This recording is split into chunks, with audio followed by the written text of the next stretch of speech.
wasiir ku-xigeenka horumarinta gaadiidka iyo jidadka Somaliland oo wehelinaya maariyaha wadooyinka maamulka heer gobol iyo heer degmo Garaad Ismaaciil Ducaale ayaa si wada jir xadhiga uga wada jaray wada laami oo 5 kilomitir oo isku xidhaysa garoonka diyaaradaha iyo magaalada Laascaanood wadadan oo lagu magac daray Allah u naxariistay Garaad Ismaaciil Ducaale intaas kadib waxa munaasabada daafurka wadadan lagu qabtay hotel Jubtaawi ee magaalada Laascaanood ugu horeyntii waxa halkaas ka hadlay odayaal wax garad marti sharafta ka soo qayb gashay munaasabada marka ugu horeysa waxaan mahad celinayaa hay'adii noo dhistay jidkan oo ay wakiiladoodiina joogaan cid kasta oo wax noo qabtana waanu soo dhawaynaynaa waxaanu ka codsanaynaa baahida jidadku way fara badan yihiin in ay waxqabadkoodu aanu ku ekaan jidka qura ee ay noo dhisaan jidad kale oo aanu aad ugu baahannahay waxaan ugu soo dhawaynaynaa magaala madaxda gobolka Sool ee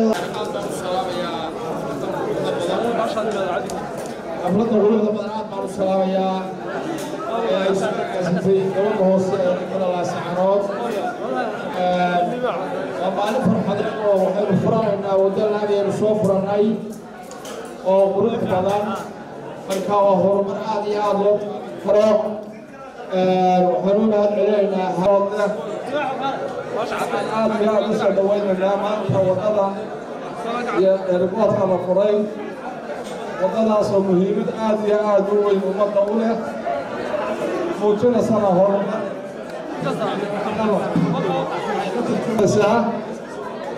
sida bulshadu ugu soo jeesatay inay wax qabsato oo dalkeeda ay wax u qabsato waxay kaloo muujinaysaa dadaalka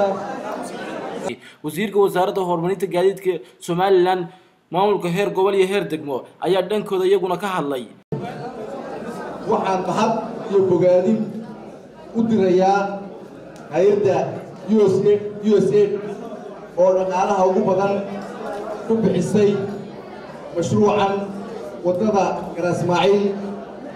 waxaan kale u mahadnaqayaa ku bishaaraysta aan idin sheegayna waxa weeye waa wadadii shanaad ma maanaya muddadii intii ku sameeyay madaxweynaha ahaa gobolka laga la sameeyay cadadtii in dhawaan dowladda ay dhigtay wadada Hargeysa aad oo boqol ay dowladdu bixisay wadadii ala cadeeyay iyo tuulo samakaab u dhaxaysay oo wadada badina haystay oo dowladdu Garaad Ismaaciil Ducaale ayaa dhankiisa amaanay horumar culimaawidiinka iyo galboodka odayaha iyo wasiirka xiriirka gaadiidka iyo maarayaha wadooyinka iyo saxaafadda salaamu calaykum warahmatullaahi wabarakaatuh hadalku waa kooban yahay wadadan maanta iyo airportka magaciisa loo bixiyey